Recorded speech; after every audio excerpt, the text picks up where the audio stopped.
সনাতন ধর্ম সত্যিই সনাতন। এর প্রয়োজন আগে যতটা ছিল, বর্তমান দিনে দাঁড়িয়ে এর প্রয়োজনীয়তা আরো বৃদ্ধি পেয়েছে। কেন এ কথা বলছি? কারণ আজ আমরা সিদ্ধিদাতা গণেশ সম্পর্কে জানবো না, শুধু জানবো বলা ভুল, আজ আমরা গণেশকে চিনবো।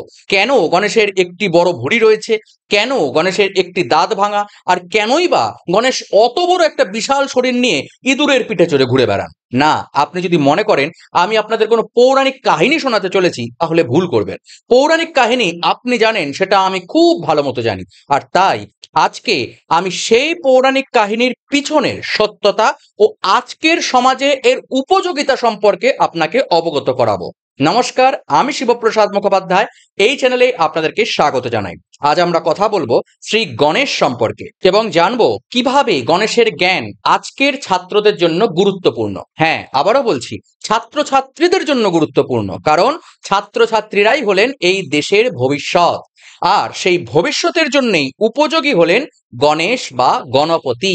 যদি আপনি কোনো সন্তানের পিতামাতা হয়ে থাকেন, তবে এই ভিডিওটি দেখার পর আপনি নিজের সন্তানকে সত্যিকারের গণেশের সাথে পরিচয় করাতে পারবেন, এটা আমি আপনাকে কথা দিচ্ছি। আর যদি তুমি কোনো ছাত্র বা ছাত্রী হয়ে থাকো, তবে শুনে যাও আর জেনে যাও ওই হস্তিমুখ পেটমোটা গণেশ আসলে কে। তো চলুন দেখি আমরা তার থেকে কি শিখতে পারি। গণেশকে বলা হয় বিঘ্নহর্তা, অর্থাৎ যিনি সমস্ত বাধা বিপত্তি দূর করেন। তিনি আমাদের দেখান যে সঠিক জ্ঞান থাকলে জীবনের যে কোনো সমস্যার সমাধান করা যায়। আজকের দিনে ছাত্ররা অনেক সমস্যার সম্মুখীন হচ্ছেন, যেমন পরীক্ষা নিয়ে মানসিক চাপ, প্রচন্ড প্রতিযোগিতা, যার ফলে আসছে ডিপ্রেশন। গণেশের গুণাবলী আমাদের শেখায় ঠিক কিভাবে শান্ত মনে এই চ্যালেঞ্জগুলোর মুখোমুখি হতে হয়। কিন্তু কি এই গণেশের গুণগুলি? প্রথমেই গণেশের বিশাল বড় মাপের এই মাথাটির দিকে তাকানো যাক, যার মানে আমরা বড় করে ভাবতে পারবো। আমাদের বড় করে ভাবতে হবে, অনেক বড় করে, এবং খোলা মনে থাকতে হবে, অর্থাৎ ওপেন মাইন্ডেড হতে হবে। আজকের দিনে ছাত্রছাত্রীদের শুধুমাত্র বই পড়লেই হবে না, তাদেরকে সৃজনশীল হতে হবে। শুধু গোটা 10-12 বই মুখস্থ করে পরীক্ষায় 100-এ 100 পেলেই হবে না। চেতনার যদি উন্মেষ না হয়, যদি বাস্তবিক শিক্ষায় শিক্ষিত না হওয়া যায়, যদি নিজস্বতা কিছুই না জন্মায়, তবে তা কোনো কাজে আসবে না। তখন শুধুমাত্র ওই মুখস্থের ইঁদুর দৌড়ে দৌড়ে ক্লান্তি ও মানসিক ক্ষতি ছাড়া কিছুই লাভ হবে না। গণেশের ওই ছোট মুখ আর বড় কান আমাদেরকে শেখায় কম কথা বলতে ও বেশি করে শুনতে।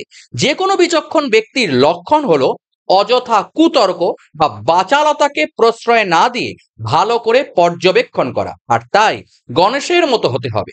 মুখকে ছোট করে কানকে বড় করতে হবে।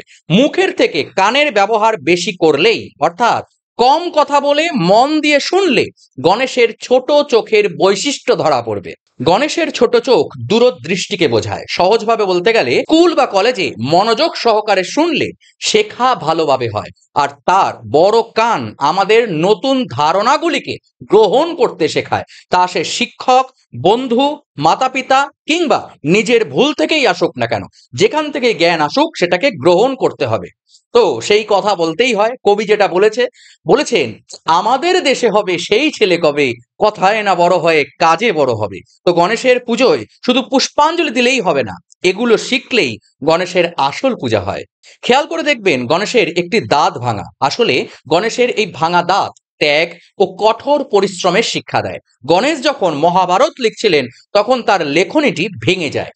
তখন তিনি নিজের দাঁত ভেঙে কলমের ন্যায় ব্যবহার করতে থাকেন, যাতে তাকে থামতে না হয়। এটা আমাদের শেখায়, জীবনে পরিস্থিতি যতই কঠিন হোক না কেন, তখন আমাদের হাল ছেড়ে দেওয়া কখনোই উচিত নয়। কঠোর পরিশ্রম এবং ত্যাগের মাধ্যমেই একমাত্র সফলতাকে পাওয়া যায়।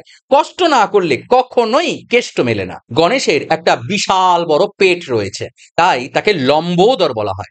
গণেশের একটি বড় পেট দেখায় যে তিনি ভালো মন্দ সমস্ত অভিজ্ঞতা গ্রহণ করেন।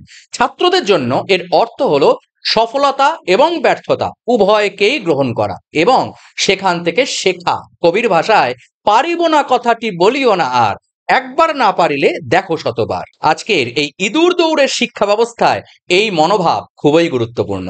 ও হ্যাঁ, ইঁদুর বলতে মনে পড়ল, গণেশের বাহন তো ইঁদুর। ইঁদুরটি আমাদের প্রচন্ড চাহিদা এবং অস্থির মনের প্রতীক। আমাদের মন খুব চঞ্চল, কখনো কোথাও স্থির থাকে না। আজ এই চাই তো কাল ওই চাই, শুধু চাই চাই চাই।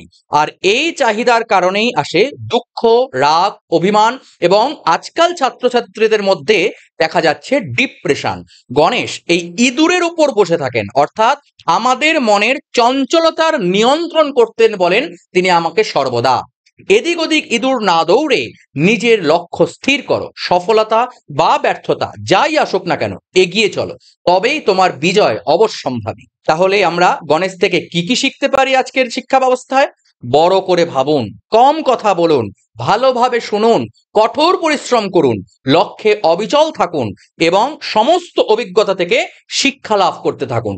গণেশের এই শিক্ষাগুলো ছাত্রছাত্রীদের শুধু শিক্ষিত নয়, সত্যিকারের বিচক্ষণ, দূরদর্শী এবং বুদ্ধিমান হতে সাহায্য করবে, যদি তারা এইগুলিকে নিজের জীবনে অ্যাপ্লাই করতে পারেন।